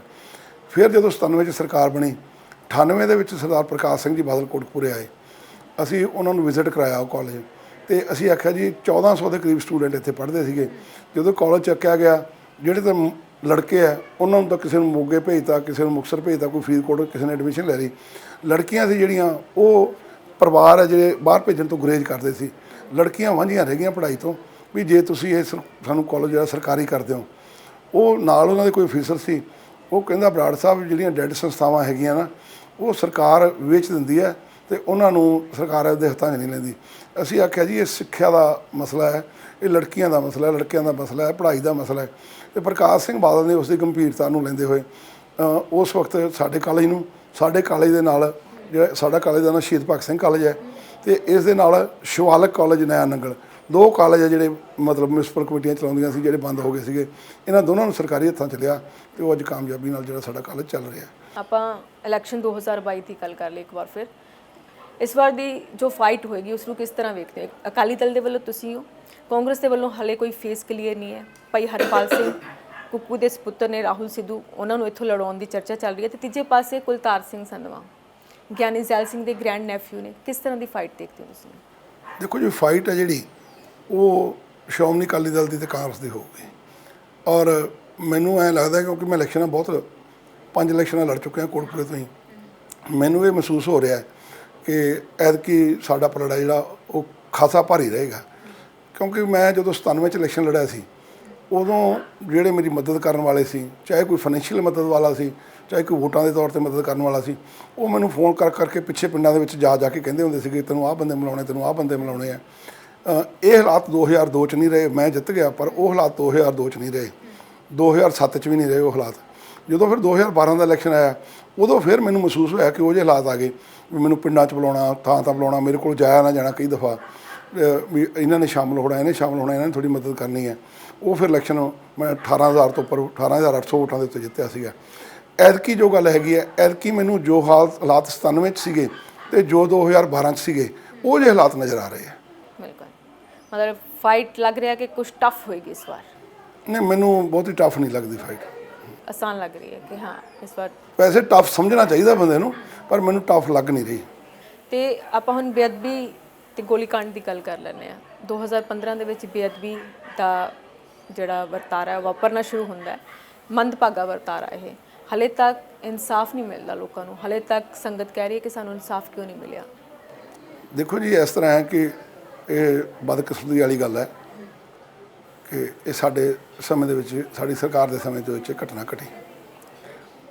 ਔਰ ਜਦੋਂ ਗੁਰੂ ਗ੍ਰੰਥ ਸਾਹਿਬ ਚੋਰੀ ਹੋਇਆ 2 ਜੂਨ ਨੂੰ, ਮੈਂ ਐਕਚੁਅਲੀ ਮੇਰੀ ਇਨ-ਲਾਜ਼ ਦੀ ਫੈਮਿਲੀ ਸਾਰੀ ਜਿਹੜੀ ਹੈਗੀ ਆ ਕੈਨੇਡਾ ਰਹਿੰਦੀ ਹੈ, ਅਤੇ ਮੇਰੀ ਸਿਸਟਰ ਇਨ-ਲਾ 2 ਹੈਗੀਆਂ, ਇੱਕ ਦੇ ਲੜਕੇ ਦੀ ਅਤੇ ਇੱਕ ਦੀ ਲੜਕੀ ਦੀ ਸ਼ਾਦੀ ਸੀਗੀ। ਉਹਨਾਂ ਦਾ 1.25 ਮਹੀਨੇ ਦਾ ਵਕਫਾ ਸੀਗਾ, ਅਤੇ ਮੈਂ 29 ਮਈ ਨੂੰ ਕੈਨੇਡਾ ਚਲਾ ਗਿਆ ਸੀਗਾ, ਅਤੇ ਉੱਥੋਂ ਮੈਂ ਲਗਭਗ 1.5 ਮਹੀਨੇ ਬਾਅਦ ਵਾਪਸ ਆਇਆ, ਕਿਉਂਕਿ ਸ਼ਾਦੀਆਂ ਦੋਨੇ ਅਟੈਂਡ ਕਰਨੀਆਂ ਜ਼ਰੂਰੀ ਸੀਗੀਆਂ। ਉਹ ਵੀ ਵਿਚਾਰੇ ਬੜੀ ਹੈਲਪ ਕਰਦੇ, ਇੱਥੇ ਰਿਸ਼ਤੇਦਾਰਾਂ ਨੂੰ, ਦੋਸਤਾਂ ਮਿੱਤਰਾਂ ਨੂੰ ਕਹਿੰਦੇ ਆ, ਇਲੈਕਸ਼ਨ ਵੇਲੇ ਆਉਂਦੇ ਵੀ ਆਹੋ ਮੇਰੀ ਹੈਲਪ ਕਰਕੇ ਜਾਂਦੇ ਆ। ਅਤੇ ਇਸ ਕਰਕੇ ਜਦੋਂ ਮੈਂ ਆਇਆ, ਇੱਕ ਉਹ ਬਰਗਾੜੀ ਹੈ ਜਿਹੜਾ ਉਹ ਮੇਰੇ ਹਲਕੇ 'ਚ ਨਹੀਂ ਸੀ ਪੈਂਦਾ, ਉੱਥੇ ਸਾਡੇ ਹੋਰ ਇੰਚਾਰਜ ਸੀਗੇ, ਉਹਨਾਂ ਦੀ ਦੇਖ ਰੇਖ 'ਚ ਜਾਂ ਪੁਲਿਸ ਦੀ ਦੇਖ ਰੇਖ 'ਚ ਸਾਰਾ ਕੰਮ ਜਿਹੜਾ ਹੋ ਰਿਹਾ ਸੀਗਾ। ਉਦੋਂ ਬਾਅਦ ਫਿਰ ਬੇਅਦਬੀ ਹੋਈ, ਬੇਅਦਬੀ ਤੋਂ ਬਾਅਦ ਫਿਰ ਕੋਟਪੂਰੇ ਘਟਨਾ ਘਟੀ। ਬਿਲਕੁਲ। ਔਰ ਉਹਦਾ ਸਾਨੂੰ ਬਹੁਤ ਵੱਡਾ ਨੁਕਸਾਨ ਹੋਇਆ, ਸਾਡੀ ਪਾਰਟੀ ਨੂੰ ਬਹੁਤ ਵੱਡਾ ਨੁਕਸਾਨ ਹੋਇਆ। ਅਸੀਂ ਉਦੋਂ ਕੋਸ਼ਿਸ਼ ਕੀਤੀ ਕਿ ਇਹਨੂੰ ਜਲਦੀ ਤੋਂ ਜਲਦੀ ਲੱਭਿਆ ਜਾਵੇ, ਲੇਕਿਨ ਉਸ ਵਕਤ ਆਮ ਆਦਮੀ ਪਾਰਟੀ ਵੱਲੋਂ ਵੀ, ਕਾਂਗਰਸ ਪਾਰਟੀ ਵੱਲੋਂ ਵੀ ਅਤੇ ਪੰਥਕ ਜਥੇਬੰਦੀਆਂ ਵੱਲੋਂ ਵੀ ਇਹੀ ਪ੍ਰੈਸ਼ਰ ਪਾਇਆ ਗਿਆ ਕਿ ਇਹ ਜਿਹੜਾ ਕੇਸ ਹੈ ਇਹ CBI ਨੂੰ ਦਿੱਤਾ ਜਾਵੇ। ਉਹ ਮਹੀਨੇ ਕੁ ਬਾਅਦ ਹੀ ਕੇਸ CBI ਕੋਲ ਟਰਾਂਸਫਰ ਹੋ ਗਿਆ। ਉਦੋਂ ਬਾਅਦ ਫਿਰ ਸਾਡੇ ਹੱਥ 'ਚ ਕੁਛ ਨਹੀਂ ਰਿਹਾਗਾ, ਅਤੇ ਉਦੋਂ ਬਾਅਦ ਫਿਰ ਨਵੀਂ ਸਰਕਾਰ ਬਣ ਗਈ। ਫਿਰ ਨਵੀਂ ਸਰਕਾਰ ਨੇ ਵੀ ਦੇਖ ਲਓ ਵੀ 4 ਮਹੀਨੇ ਰਹਿ ਗਏ ਇਲੈਕਸ਼ਨ ਦੇ ਵਿੱਚ, ਹਜੇ ਤੱਕ ਇਹਨਾਂ ਤੋਂ ਵੀ ਕੁਛ ਨਹੀਂ ਹੋਇਆ। ਬੇਅਦਬੀ ਦਾ ਕਾਂਡ ਵਾਪਰਦਾ, ਉਸ ਤੋਂ ਬਾਅਦ 2 ਥਾਵਾਂ ਤੇ ਪ੍ਰੋਟੈਸਟ ਜਿਹੜਾ ਹੁੰਦਾ, ਬਾਈਬਲ ਕਲਾਂ ਹੁੰਦਾ ਤੇ ਇੱਕ ਕੋਟਕਪੂਰਾ ਦੇ ਵਿੱਚ ਅਰਲੀ ਮਾਰਨਿੰਗ ਜਦੋਂ ਪੁਲਿਸ ਲੋਕਾਂ ਨੂੰ ਉੱਥੋਂ ਉਠਾਉਣਾ ਸ਼ੁਰੂ ਕਰ ਦਿੰਦੀ ਹੈ, ਉੱਥੇ ਵੀ ਗੋਲੀ ਚੱਲਦੀ ਹੈ। ਹਾਲਾਂਕਿ ਕੋਈ ਵੱਡਾ ਨੁਕਸਾਨ ਨਹੀਂ ਹੁੰਦਾ, ਸੱਟਾਂ ਬਹੁਤ ਲੱਗਦੀਆਂ ਨੇ। ਤੇ ਉਸੇ ਏਰੀਏ ਤੋਂ ਚੋਣ ਲੜਨ ਦੀ ਚੁਣੌਤੀ ਨੂੰ ਕਿਵੇਂ ਲੈ ਰਹੇ ਹੋ ਤੁਸੀਂ? ਦੇਖੋ ਜੀ, ਇਸ ਤਰ੍ਹਾਂ ਹੈ ਕਿ ਉੱਥੇ ਕਿਉਂਕਿ ਮੁਲਜ਼ਮਾਂ ਦੀ ਲਿਸਟ ਦੇ ਵਿੱਚ ਤੁਹਾਡਾ ਨਾਮ ਵੀ ਆ ਰਿਹਾ। ਨਹੀਂ, ਉਹ ਇਸ ਤਰ੍ਹਾਂ ਹੈ ਜੀ ਕਿ ਜਿਸ ਦਿਨ ਕੋਟਕਪੂਰੇ ਜਦੋਂ ਬੇਅਦਬੀ ਹੋਈ ਤੇ ਸੰਗਤ ਆ ਕੇ ਕੋਟਕਪੂਰੇ ਚੌਂਕ ਦੇ ਵਿੱਚ ਬੈਠ ਗਈ। ਪਹਿਲੇ ਦਿਨ ਪੁਲਿਸ ਨਾਲ ਉਹਨਾਂ ਦਾ, ਪ੍ਰਸ਼ਾਸਨ ਨਾਲ ਉਹਨਾਂ ਦਾ ਸਮਝੌਤਾ ਹੋ ਗਿਆ, ਤੇ ਉਹ ਜਿਹੜੇ ਸੰਤ ਮਹਾਂਪੁਰਖ ਬੈਠੇ ਸੀ ਜਾਂ ਸੰਗਤ ਬੈਠੀ ਸੀ, ਉਹ ਉੱਥੋਂ ਉੱਠ ਕੇ ਚਲੀ ਗਈ। ਪੁਲਿਸ ਨੇ ਆਪਦੀਆਂ ਗੱਡੀਆਂ 'ਚ ਬਿਠਾ ਲਿਆ ਕਿ ਤੁਹਾਡੀ ਅਸੀਂ ਗ੍ਰਿਫਤਾਰੀ ਪਾ ਦਿਆਂਗੇ, ਪਰ ਪੁਲਿਸ ਨੇ ਉਹਨਾਂ ਦੀ ਗ੍ਰਿਫਤਾਰੀ ਨਹੀਂ ਪਾਈ। ਫਿਰ ਨੈਕਸਟ ਡੇ ਦੁਪਹਿਰੇ 12-1 ਵਜੇ ਤੋਂ ਬਾਅਦ ਫਿਰ ਉਹ ਚੌਂਕ ਦੇ ਵਿੱਚ ਇਕੱਠੇ ਹੋਣੇ ਚਾਲੂ ਹੋ ਗਏ। ਉਸ ਤੋਂ ਬਾਅਦ ਪੁਲਿਸ ਨੇ ਫਿਰ ਕੋਸ਼ਿਸ਼ ਕੀਤੀ, ਉਹਨਾਂ ਦੀ ਇਹੀ ਜੋ ਮੈਂ ਤਾਂ ਉੱਥੇ ਹੈ ਨਹੀਂ ਸੀਗਾ, ਜੋ ਪੁਲਿਸ ਵਾਲਿਆਂ ਨੇ ਦੱਸਿਆ ਕਿ ਉਹਨਾਂ ਦੀ ਇਹੀ ਕੋਸ਼ਿਸ਼ ਸੀ ਕਿ ਸਾਡੀ ਗ੍ਰਿਫਤਾਰੀ ਜਿਹੜੀ ਹੈਗੀ ਆ ਉਹ ਪਾਈ ਜਾਵੇ, ਅਤੇ ਇਹਨੂੰ ਛੇਤੀ ਤੋਂ ਛੇਤੀ ਜਿਹੜੇ ਬੇਅਦਬੀ ਵਾਲੇ ਬੰਦੇ ਜਿਹੜੇ ਫੜੇ ਜਾਣ। ਅਤੇ ਪੁਲਿਸ ਨੇ ਉਹਨਾਂ ਨੂੰ ਵਿਸ਼ਵਾਸਨ ਵੀ ਦਵਾਇਆ ਕਿ ਅਸੀਂ ਛੇਤੀ ਤੋਂ ਛੇਤੀ ਕਾਰਵਾਈ ਕਰਾਂਗੇ।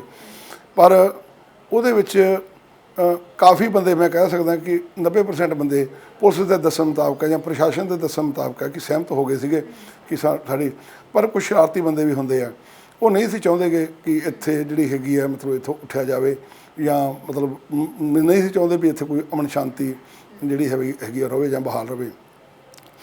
ਇਸ ਲਈ ਮੈਨੂੰ ਲਗਭਗ ਰਾਤ ਨੂੰ 1:15 ਵਜੇ ਕਮਿਸ਼ਨਰ ਸਾਹਿਬ ਦਾ ਫੋਨ ਆਇਆ ਕਿ ਬਰਾੜ ਸਾਹਿਬ ਤੁਸੀਂ ਇੱਥੇ ਹੀ ਹੋ ਕਿ ਚੰਡੀਗੜ੍ਹੋਂ? ਮੈਂ ਕਿਹਾ ਨਹੀਂ, ਮੈਂ ਇੱਥੇ ਹੀ ਹਾਂ ਜੀ। ਤੇ ਮੈਂ ਕਿਹਾ ਐਡੀ ਘਟਨਾ ਘਟੀ ਹੈ, ਮੈਂ ਚੰਡੀਗੜ੍ਹ ਕਿਵੇਂ ਜਾ ਸਕਦਾ?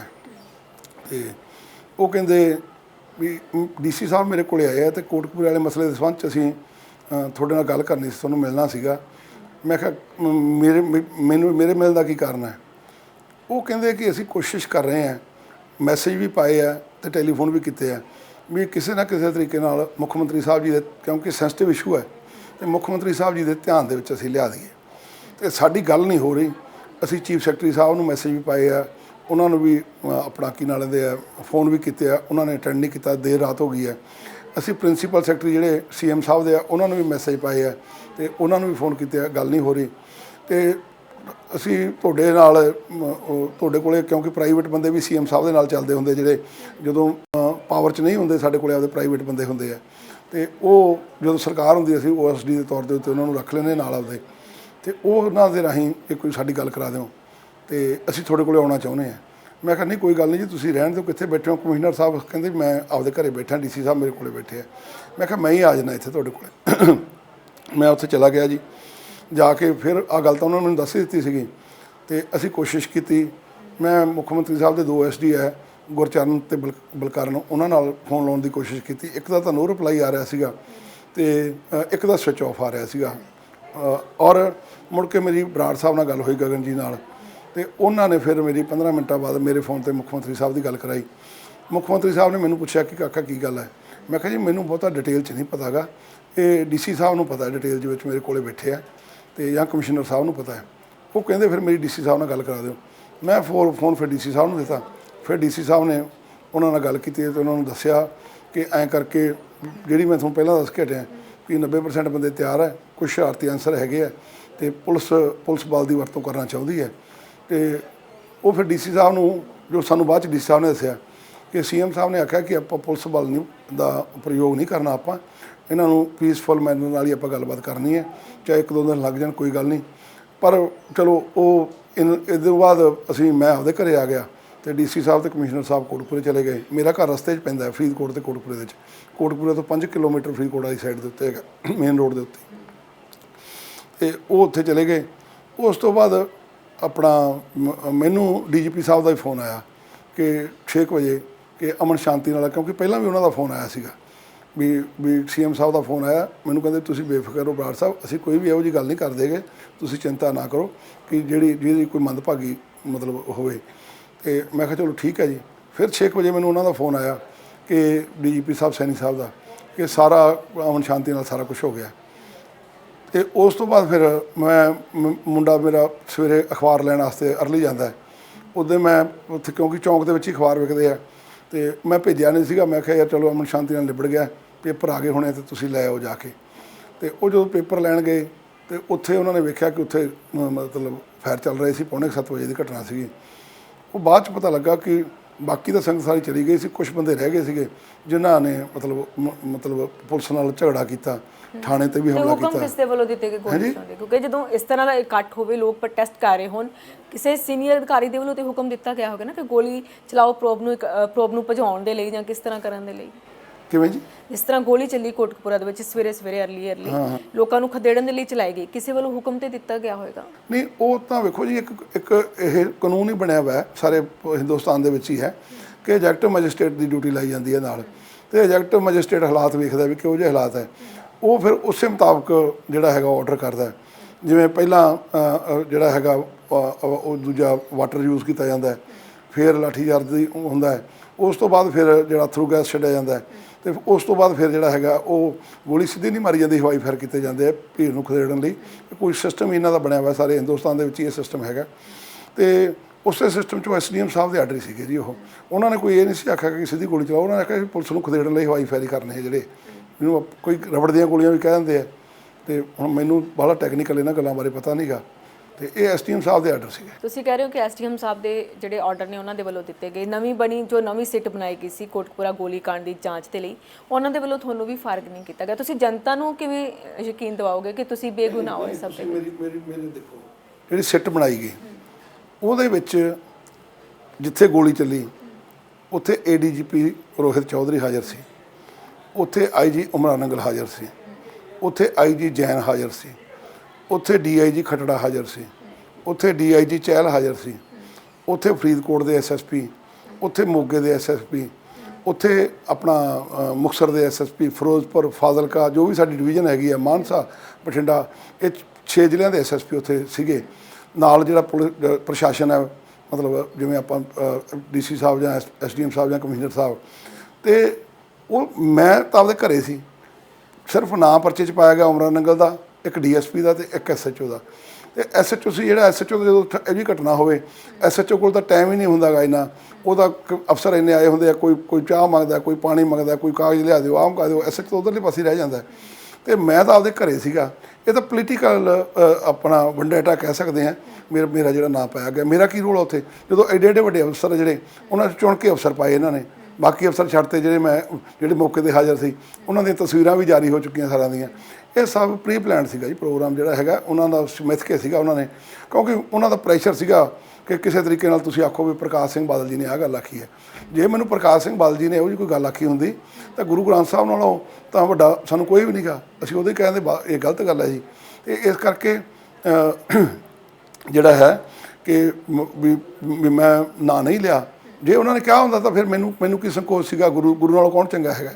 ਤੇ ਇਸ ਕਰਕੇ ਉਹਨਾਂ ਨੇ ਫਿਰ ਉਸੇ ਰੋਸ ਦੇ ਵਿੱਚ ਮੇਰਾ ਨਾਂ ਪਾਤਾ ਜੀ ਉਹਦੇ ਵਿੱਚ। ਤੇ ਸਭ ਦੇ ਵਿੱਚ ਤੁਸੀਂ ਕੁੰਵਰ ਵਿਜੇ ਪ੍ਰਤਾਪ ਦੀ ਜਾਂਚ ਨੂੰ ਕਿਵੇਂ ਵੇਖਦੇ ਹੋ? ਕੁੰਵਰ ਵਿਜੇ ਪ੍ਰਤਾਪ ਦੀ ਜਾਂਚ ਹੈ, ਉਹ ਤੁਸੀਂ ਹੁਣ ਵੇਖ ਹੀ ਲਿਆ ਜੀ। ਉਹਦੀ ਪਲੈਨਿੰਗ, ਉਹ ਤਾਂ ਪੋਲੀਟਿਕਸ ਕਰ ਰਿਹਾ ਜੀ। ਉਹ ਪਹਿਲਾਂ ਵੀ ਇਲੈਕਸ਼ਨ ਲੜਨਾ ਚਾਹੁੰਦਾ ਸੀਗਾ, ਉਹਨੂੰ ਟਿਕਟ ਨਹੀਂ ਮਿਲੀ। ਉਸ ਤੋਂ ਪਹਿਲਾਂ ਵੀ ਅੰਮ੍ਰਿਤਸਰ ਤੋਂ ਇਲੈਕਸ਼ਨ ਲੜਨਾ ਚਾਹੁੰਦਾ ਸੀ, ਉਹਨੂੰ ਟਿਕਟ ਨਹੀਂ ਮਿਲੀ। ਉਹਦੀ ਪੂਰੀ ਤਿਆਰੀ ਸੀਗੀ ਉੱਥੇ। ਉਦੋਂ ਬਾਅਦ ਅੱਜ ਦੇ ਹਾਈ ਕੋਰਟ ਦਾ ਹੁਕਮ ਆ ਗਿਆ ਤੇ ਉਦੋਂ ਬਾਅਦ ਉਹ ਨਾਲ ਦੀ ਨਾਲ ਉਹਨੇ ਰਿਜ਼ਾਈਨ ਕਰਕੇ ਉਹਨੇ ਆਮ ਆਦਮੀ ਪਾਰਟੀ ਜੁਆਇਨ ਕਰ ਲਈ। ਮੈਂ ਸਮਝਦਾ ਇਹਦੇ ਵਿੱਚ ਬਹੁਤ ਵੱਡਾ ਰੋਲ ਹੈ ਜਿਹੜਾ ਉਹ ਆਮ ਆਦਮੀ ਪਾਰਟੀ ਦਾ ਵੀ ਹੈ, ਜਿਹੜਾ ਕੁੰਵਰ ਵਿਜੇ ਪ੍ਰਤਾਪ ਤੋਂ ਜਾਂਚ ਨੂੰ ਟੇਢੇ ਮੇਢੇ ਢੰਗ ਨਾਲ ਕਰਾਉਣਾ। ਨਹੀਂ ਤਾਂ ਮਾਨਯੋਗ ਕੋਰਟ ਹੈ ਜਿਹੜੀ, ਕੋਰਟ ਜੇ ਸਹੀ ਜਾਂਚ ਹੋਈ ਹੋਵੇ, ਕੋਰਟ ਉਹਨੂੰ ਰਿਜੈਕਟ ਨਹੀਂ ਕਰਦੀ। ਜਦੋਂ ਜਾਂਚ ਹੀ ਇੱਕ ਤਰਫਾ ਹੋਈ ਹੋਵੇ ਫਿਰ ਕੋਰਟ ਰਿਜੈਕਟ ਕਰਦੀ ਹੈ। ਫਿਰ ਕਈ ਫੋਨ ਕਾਲਸ ਡੀਜੀਪੀ ਸੁਮੀਤ ਸੈਣੀ ਨੂੰ ਵੀ ਹੋਈਆਂ, ਉਸ ਦੇ ਵਿੱਚ ਕਾਫੀ ਨਾਮ ਜਿਹੜਾ ਤੁਹਾਡਾ ਵੀ ਉਛਲਿਆ ਤੇ ਇਹ ਵਿੱਚ ਦੀ ਤੁਸੀਂ ਐਂਟੀਸਪੇਟਰੀ ਬੇਲ ਵੀ ਲਈ। ਇਹ ਸਭ ਦੇ ਬਾਰੇ ਤੁਸੀਂ ਕੀ ਕਹੋਗੇ? ਕਿਉਂਕਿ ਜਿਹੜੀਆਂ ਫੋਨ ਕਾਲਸ ਹੋਈਆਂ ਨੀਅਰ ਅਬਾਊਟ ਕੁਝ ਮਿੰਟਾਂ ਦੀ ਹੋਈਆਂ, ਕੋਈ 14 ਮਿੰਟ ਦੀ ਹੋਈ, ਕੋਈ 7-8 ਮਿੰਟ ਦੀ ਹੋਈ। ਨਹੀਂ, 16 ਮਿੰਟ ਦੀ ਕੋਈ ਗੱਲ ਨਹੀਂ ਹੋਈ ਜੀ। ਜਿਹੜਾ ਮੈਂ ਤੁਹਾਨੂੰ ਪਹਿਲਾਂ ਵੀ ਦੱਸ ਕੇ ਹਟਿਆ ਕਿ ਸੁਮੇਧ ਸਿੰਘ ਸੈਣੀ ਜੀ ਦਾ ਮੈਨੂੰ ਫੋਨ ਆਇਆ ਸੀਗਾ ਜਦੋਂ ਅਸੀਂ ਕਮਿਸ਼ਨਰ ਸਾਹਿਬ ਦੀ ਕੋਠੀ ਬੈਠੇ ਸੀਗੇ ਤੇ ਉੱਥੋਂ ਅਸੀਂ ਚੱਲਣ ਲੱਗੇ ਸੀਗੇ। ਮੈਂ ਆਪਦੇ ਘਰ ਨੂੰ ਆਉਣ ਲੱਗਾ ਸੀਗਾ ਤੇ ਉਹਨਾਂ ਨੇ ਕੋਟਕਪੂਰੇ ਜਾਣਾ ਸੀਗਾ। ਉਹਨਾਂ ਨੇ ਸੀਐਮ ਸਾਹਿਬ ਨੇ ਕੁਦਰਤੀ ਉਹਨਾਂ ਨਾਲ ਗੱਲ ਕੀਤੀ ਹੋਣੀ ਸਾਡੇ ਫੋਨ ਤੋਂ ਬਾਅਦ ਤੇ ਆਪਾਂ ਜਦੋਂ ਸਾਨੂੰ ਕਹਿੰਦਾ ਵੀ ਆਪਾਂ ਫੋਰਸ ਯੂਜ਼ ਨਹੀਂ ਕਰਨੀ, ਉਹਨਾਂ ਨੇ ਵੀ ਆਖਿਆ ਹੋਣਾ ਇਹ ਗੱਲ। ਤੇ ਉਹਨਾਂ ਨੇ ਜਿਹੜਾ ਮੈਨੂੰ ਉਹਨਾਂ ਦੇ ਆਪਰੇਟਰ ਦਾ ਫੋਨ ਆਇਆ ਪਹਿਲਾਂ ਉਹ ਪੁੱਛਿਆ ਮੈਨੂੰ ਉਹਨਾਂ ਨੇ ਕਿ ਤੁਸੀਂ ਅਵਤਾਰ ਸਿੰਘ ਬਰਾੜ ਬੋਲ ਰਹੇ ਹੋ, ਕਿਉਂਕਿ ਅਵਤਾਰ ਸਿੰਘ ਬਰਾੜ ਬੜੇ ਪਾਪੂਲਰ ਲੀਡਰ ਸੀਗੇ, ਕਾਂਗਰਸ ਪਾਰਟੀ ਦੇ ਫੇਸ ਸਾਡੇ ਨਾਲ ਆ ਗਏ ਸੀਗੇ, ਐਮਐਲਏ ਵੀ ਰਹੇ, ਮਿਨਿਸਟਰ ਵੀ ਰਹੇ ਆ ਉਹ। ਕਿ ਸੈਣੀ ਸਾਹਿਬ ਨਾਲ ਮੇਰਾ ਬਹੁਤਾ ਆਉਣ ਜਾਣ ਹੈ ਨਹੀਂ ਸੀਗਾ, ਚਾਹੇ ਸਰਕਾਰ ਦੇ ਵਕਤ ਵੀ ਮੇਰਾ ਕੋਈ ਆਉਣ ਜਾਣਾ ਉਹਨਾਂ ਨਾਲ ਬਿਲਕੁਲ ਨਹੀਂ ਰਿਹਾ ਗਾ। ਤੇ ਮੈਂ ਕਿਹਾ ਨਹੀਂ ਜੀ, ਮੈਂ ਤਾਂ ਮਨਤਾਰ ਸਿੰਘ ਬਰਾੜ ਬੋਲਦਾ। ਉਹਨਾਂ ਨੇ ਫੋਨ ਕੱਟਤਾ, ਉਹਨਾਂ ਦੇ ਆਪਰੇਟਰ ਨੇ। ਫਿਰ 5 ਮਿੰਟ ਬਾਅਦ ਦੁਬਾਰਾ ਫੋਨ ਆਇਆ ਤੇ ਜਦੋਂ ਦੁਬਾਰਾ ਫੋਨ ਆਇਆ ਉਦੋਂ ਅਸੀਂ ਕਾਰਾਂ 'ਚ ਬੈਠ ਚੁੱਕੇ ਸੀਗੇ। ਤੇ ਉਹ ਫੋਨ ਜਦੋਂ ਆਇਆ ਉਹ ਆਂਦੇ ਵੀ ਤੁਸੀਂ ਐਮਐਲਏ ਕੋਟਕਪੂਰਾ ਮਨਤਾਰ ਸਿੰਘ ਬਰਾੜ ਬੋਲਦੇ ਹੋ? ਮੈਂ ਕਿਹਾ ਹਾਂਜੀ। ਤੇ ਉਹਨਾਂ ਨੇ ਮੈਨੂੰ ਆਖਿਆ ਕਿ ਤੁਹਾਡੇ ਨਾਲ ਸੈਣੀ ਸਾਹਿਬ ਗੱਲ ਕਰਨੀ ਚਾਹੁੰਦੇ ਆ। ਮੈਂ ਕਿਹਾ ਜੀ ਕਰਾ ਦਿਓ। ਤੇ ਉਹ ਫਿਰ ਉਹਨਾਂ ਦੀ ਕਿਤੇ ਹੋਰ ਗੱਲ ਚੱਲ ਰਹੀ ਸੀਗੀ, ਉਹਨਾਂ ਨੇ ਹੋਲਡ ਰਖਾ ਲਿਆ ਫੋਨ। ਘੱਟੋ ਘੱਟ ਮੇਰਾ ਫੋਨ 8 ਮਿੰਟ ਹੋਲਡ ਰਿਹਾ ਹੋਣਾ। ਫਿਰ ਮੈਂ ਉਹਨੂੰ ਆਪਰੇਟਰ ਨੂੰ ਆਖਿਆ, ਮੈਂ ਕਿਹਾ ਯਾਰ ਜਾਂ ਦੁਬਾਰਾ ਫੋਨ ਲਾ ਲਈ ਤੇ ਜਾਂ ਫਿਰ ਮੇਰੀ ਗੱਲ ਕਰਾ ਦੇ। ਉਹ ਕਹਿੰਦਾ ਜੀ ਬਸ 1 ਮਿੰਟ ਹੀ ਰੁਕੋ ਤੁਸੀਂ। ਫਿਰ ਮੇਰੇ ਨਾਲ ਗੱਲ ਤਾਂ ਉਹਨਾਂ ਦੀ 1-2 ਮਿੰਟ ਹੀ ਹੋਈ ਹੈ। ਤੇ ਦੂਸਰੀ ਜਿਹੜੀ ਹੈਗੀ ਹੈ ਗੱਲ ਮੇਰੀ, ਜਿਹੜਾ 6 ਵਜੇ ਉਹਨਾਂ ਦਾ ਫੋਨ ਮੈਨੂੰ ਆਇਆ, ਮੇਰੇ ਵੱਲੋਂ ਉਹਨਾਂ ਨੂੰ ਕੋਈ ਕਾਲ ਨਹੀਂ ਗਈ, ਉਹਨਾਂ ਦੀ ਫੋਨ ਆਇਆ 3 ਵਜੇ। ਹਾਂ 3 ਵਜੇ ਜਦੋਂ ਆਏ ਉਹਨਾਂ ਦੀ ਫੋਨ ਆਇਆ। ਵੱਡੀ ਫੋਨ ਰਿਕਾਰਡਿੰਗ ਫੋਨ ਉਹ ਹੋਲਡ ਰਿਹਾ, ਫੋਨ 8-9 ਮਿੰਟ ਹੋਲਡ ਰਿਹਾ, ਕਿਉਂਕਿ ਸੈਂਸਿਟਿਵ ਇਸ਼ੂ ਕਰਕੇ ਉਹਨਾਂ ਦੀ ਵੀ ਹੋਰ ਕਿਤੇ ਗੱਲ ਚੱਲਦੀ ਹੋਣੀ ਹੈ ਕਿਸੇ ਨਾ ਕਿਸੇ ਫੋਨ ਦੇ ਉੱਤੇ। ਠੀਕ ਹੈ। ਤੇ ਆਮ ਕਰਕੇ ਆਪਾਂ ਦੇਖਦੇ ਹਾਂ ਕਿ ਜਦੋਂ ਇਸ ਤਰ੍ਹਾਂ ਦਾ ਕੋਈ ਮਾਮਲਾ ਹੁੰਦਾ ਤੇ ਪਾਰਟੀ ਦੀ ਅੰਦਰੋਂ ਹੀ ਜਿਹੜੀ ਫੁੱਟ ਪੈਣੀ ਸ਼ੁਰੂ ਹੋ ਜਾਂਦੀ ਹੈ, ਵਿਰੋਧ ਹੋਣਾ ਉਸੇ ਲੀਡਰ ਦਾ ਸ਼ੁਰੂ ਹੋ ਜਾਂਦਾ ਜਿੱਥੋਂ ਦਾ ਉਹ ਲੀਡਰ ਹੁੰਦਾ। ਪਰ ਤੁਹਾਡੀ ਪਾਰਟੀ 'ਚ ਅਕਾਲੀ ਦਲ 'ਚ ਇਹੋ ਜਿਹਾ ਨਹੀਂ ਵੇਖਣ ਨੂੰ ਮਿਲਿਆ। ਹਾਲਾਂਕਿ ਜਿਹੜੀ ਫੁੱਟ ਹੈ ਦੂਸਰੀਆਂ ਪਾਰਟੀਆਂ ਦੇ ਸਾਹਮਣੇ ਜ਼ਰੂਰ ਆਈ ਹੈ। ਨਹੀਂ, ਸਾਡੀ ਪਾਰਟੀ ਜਿਹੜੀ ਹੈਗੀ ਆ, ਅਸੀਂ ਇੱਕ ਤਾਂ ਪੁਰਾਣੀ ਪਾਰਟੀ ਹੈ ਸਾਡੀ, 100 ਸਾਲ ਪੁਰਾਣੀ ਪਾਰਟੀ ਹੋ ਗਈ ਹੈ। ਇੱਕ ਸਾਡੀ ਪਾਰਟੀ ਦੇ ਵਿੱਚ ਸਰਦਾਰ ਪ੍ਰਕਾਸ਼ ਸਿੰਘ ਬਾਦਲ ਜੀ ਦਾ ਬਹੁਤ ਸਤਿਕਾਰ ਹੈ। ਸਾਡੀ ਪਾਰਟੀ ਦੇ ਵਿੱਚ ਸਰਦਾਰ ਸੁਖਬੀਰ ਸਿੰਘ ਬਾਦਲ ਜੀ ਦਾ ਬਹੁਤ ਸਤਿਕਾਰ ਹੈ, ਕਿਉਂਕਿ ਉਹ ਹਰ ਇੱਕ ਵਰਕਰ ਦੀ ਬਾਂਹ ਫੜਦੇ ਆ, ਉਹਦੇ ਨਾਲ ਖੜਦੇ ਆ ਤੇ ਉਹ ਕੰਮ ਵੀ ਡਟ ਕੇ ਕਰਦੇ ਆ। ਇਸ ਕਰਕੇ ਕੋਈ ਇਹੋ ਜਿਹੀ ਫੁੱਟ ਵਾਲੀ ਗੱਲ ਨਹੀਂ। ਆ ਜਿਹੜੇ ਹੁਣ ਦੂਜੇ ਅੱਡ ਹੋਏ ਆ, ਦੇਖੋ ਹੁਣ ਕਹਿੰਦੇ ਆ ਬੇਅਦਬੀ ਦਾ ਇਸ਼ੂ ਸੀਗਾ ਜੀ, ਫਲਾਨਾ ਇਸ਼ੂ ਸੀਗਾ ਜੀ, ਟਿਮਕਾ ਇਸ਼ੂ ਸੀਗਾ ਜੀ। ਆ ਜਿਹੜੇ ਦੂਸਰਾ ਅਕਾਲੀ ਦਲ ਬਣਿਆ, ਮੈਂ ਨਾਂ ਨਹੀਂ ਲੈਣਾ ਚਾਹੁੰਦਾ, ਚਲੋ ਮੇਰੇ ਸਤਿਕਾਰਯੋਗ ਆ, ਮੇਰੇ ਪਿਤਾ ਜੀ ਦੇ ਸਾਥੀ ਰਹੇ ਸਾਰੇ ਜਾਣੇ। ਤੇ ਪਰ ਫਿਰ ਜੇ ਇਹੀ ਗੱਲ ਸੀਗੀ ਤਾਂ ਉਹ 2 ਸਾਲ ਪਏ ਸੀ ਉਦੋਂ, ਤਾਂ ਫਿਰ ਉਹਦੇ ਪਾਸੇ ਹੋ ਜਾਂਦੇ। ਇਹ ਸਭ ਡਰਾਮੇਬਾਜ਼ੀ ਕਰੀ ਜਾਂਦੇ ਸਾਰੇ ਜਾਣੇ। ਤੇ ਆਮ ਕਰਕੇ ਆਪਾਂ ਕੋਟਕਪੂਰਾ ਗੋਲੀकांड ਦੀ ਗੱਲ ਕਰ ਰਹੇ ਹਾਂ ਤਾਂ ਜ਼ਿਆਦਾਤਰ ਲੋਕ ਇਸ ਨੂੰ ਬਾਬਲ ਕਲਾਂ ਗੋਲੀकांड ਨਾਲ ਵੀ ਜੋੜ ਕੇ ਦੇਖ ਲੈਂਦੇ ਨੇ। ਉਹ ਸੈਪਰੇਟ ਹੈਗਾ ਜੀ, ਕਿਉਂਕਿ ਜਦੋਂ ਕੋਟਕਪੂਰੇ ਘਟਨਾ ਹੋਈ ਤੇ ਪਿੰਡਾਂ ਦੇ ਵਿੱਚ ਹੋਕੇ ਦਿੱਤੇ ਗਏ ਕਿ ਐਂ ਕਰਕੇ ਕੋਟਕਪੂਰੇ ਇੰਨੇ ਬੰਦੇ ਮਰ ਗਏ, ਇੰਨੇ ਮਰ ਗਏ, ਇੰਨੇ ਮਰ ਗਏ। ਤੇ ਲੋਕ ਉੱਥੇ ਬਰਗਾੜੀ ਦੇ ਨੇੜੇ ਹੈਗਾ ਬਿਲਕੁਲ ਹੀ ਨਾਲ ਹੈ, ਤੇ ਲੋਕ ਉੱਥੇ ਇਕੱਠੇ ਹੋਣੇ ਚਾਲੂ ਹੋ ਗਏ। ਤੇ ਉੱਥੇ ਫਿਰ ਮਤਲਬ ਮੇਰਾ ਇਹ 11 ਵਜੇ, ਪੌਣੇ 11 ਜਾਂ 11 ਵਜੇ ਦਾ ਟਾਈਮ ਹੋਣਾ ਜੀ, ਜਿਹੜੇ ਕੋਟਕਪੂਰੇ ਵਾਲਾ ਪੌਣੇ 7 ਵਜੇ ਦਾ ਜੀ। ਤੇ ਉੱਥੋਂ ਫਿਰ ਜਦੋਂ ਪੁਲਿਸ ਬਰਗਾੜੀ ਨੂੰ ਜਾਂਦੀ ਸੀਗੀ ਤੇ ਉੱਥੇ ਉਹਨਾਂ ਦਾ ਟਕਰਾਅ ਹੋ ਗਿਆ ਪੁਲਿਸ ਨਾਲ। ਤੇ ਉੱਥੇ ਘਟਨਾ ਅਚਾਨਕ ਹੀ ਘਟੀ ਆ, ਉਹ ਕੋਈ ਇਹੋ ਜਿਹੀ ਪਲਾਨਡ ਘਟਨਾ ਨਹੀਂ ਸੀ। ਅਲੱਗ-ਅਲੱਗ ਇਸ਼ੂਜ਼ ਨੂੰ ਲੋਕ ਇੱਕ ਕਰਕੇ ਦੇਖ ਰਹੇ ਨੇ। ਤੇ ਆਪਾਂ ਇਲੈਕਸ਼ਨ ਦੀ ਫਿਰ ਤੋਂ ਗੱਲ ਕਰ ਲਈਏ, ਕਿਉਂਕਿ ਹੁਣ ਆਪਾਂ ਸਟੇਟ ਦੇ ਕੁਐਸਚਨਸ ਤੇ ਵੱਲ ਆ ਰਹੇ ਹਾਂ। ਜਿਸ ਤਰ੍ਹਾਂ ਕਿ ਤੁਸੀਂ ਕੋਟਕਪੂਰਾ ਵਿਧਾਨ ਸਭਾ ਤੋਂ ਇਲੈਕਸ਼ਨ ਲੜ ਰਹੇ ਹੋ, ਔਰ ਕਿਆਸ ਇਹ ਵੀ ਲੱਗ ਰਹੇ ਨੇ ਕਿ ਰਵਿੰਦਰ ਆਂਵਲਾ ਇੱਥੋਂ ਲੜ ਸਕਦੇ ਨੇ, ਕਿਉਂਕਿ ਜਿੱਥੋਂ ਤੱਕ ਜਾਣਕਾਰੀ ਹੈ ਕਿ ਕਾਂਗਰਸ ਸੀਟਾਂ ਦਾ ਹੇਰ-ਫੇਰ ਘੱਟ ਕਰਦੀ ਹੈ। ਦੇਖੋ ਜੀ, ਰਜਿੰਦਰ ਕੌਰ ਭੱਠਲ ਜੀ ਮੁੱਖ ਮੰਤਰੀ ਰਹੇ ਆ, ਉਹਨਾਂ ਨੇ ਵੀ ਆਪਣੀ ਸੀਟ ਬਦਲਣ ਲਈ ਕੋਸ਼ਿਸ਼ ਕੀਤੀ ਸੀ। ਬੜੇ ਪੁਰਾਣੇ ਲੀਡਰ ਹੈ, ਫਰੀडम ਫਾਈਟਰ ਪਰਿਵਾਰ ਹੈ, ਬੜੇ ਲੰਮਾ ਸਮਾਂ MLA ਰਹੇ, ਮੰਤਰੀ ਵੀ ਰਹੇ, ਮੁੱਖ ਮੰਤਰੀ ਵੀ ਰਹੇ ਆ।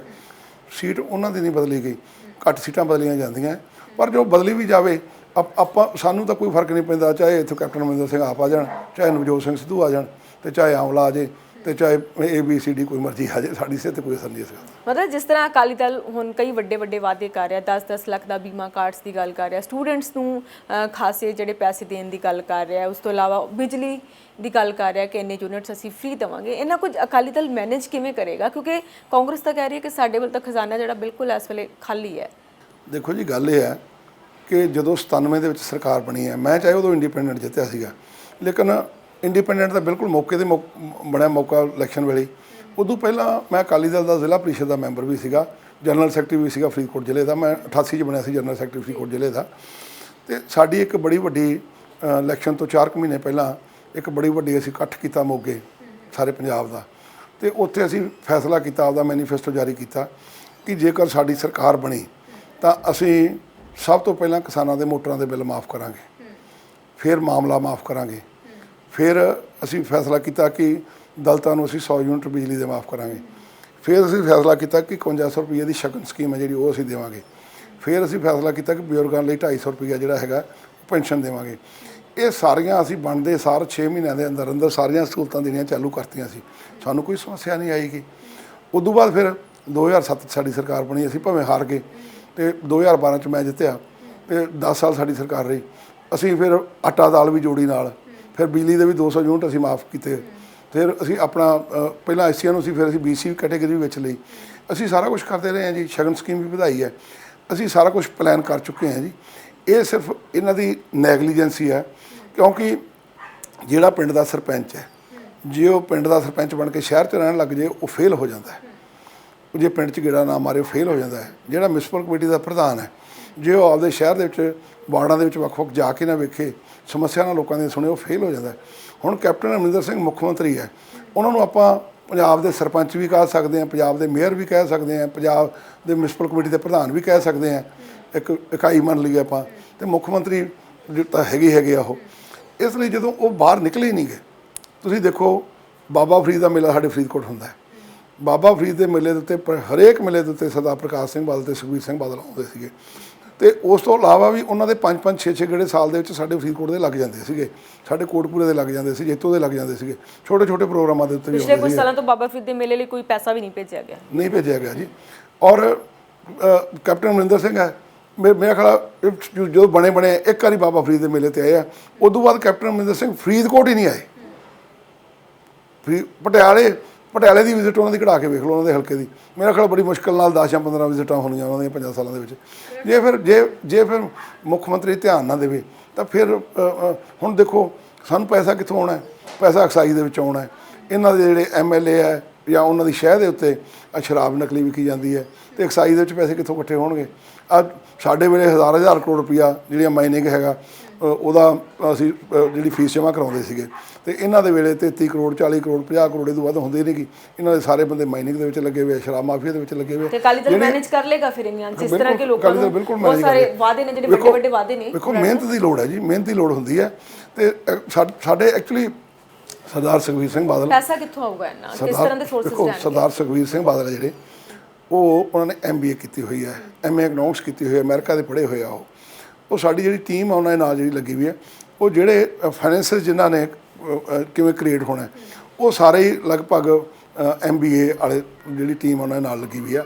ਉਹ ਸਾਰਾ ਕੁਝ ਮੈਨੇਜ ਕਰ ਲਾਂਗੇ। ਪਿੰਦਰਜੀਤ ਕੌਰ ਸਾਡੇ ਡਾਕਟਰ ਪਿੰਦਰਜੀਤ ਕੌਰ ਉਹ ਫਾਈਨੈਂਸ ਮਿਨਿਸਟਰ ਵੀ ਰਹੇ ਆ, ਤੇ ਉਹਨਾਂ ਲਈ ਦੇਖ ਲਓ ਤੁਸੀਂ ਕਿ ਉਹ ਵੀ PhD ਹੈ ਇਕਨੋਮਿਕਸ ਦੇ ਵਿੱਚ।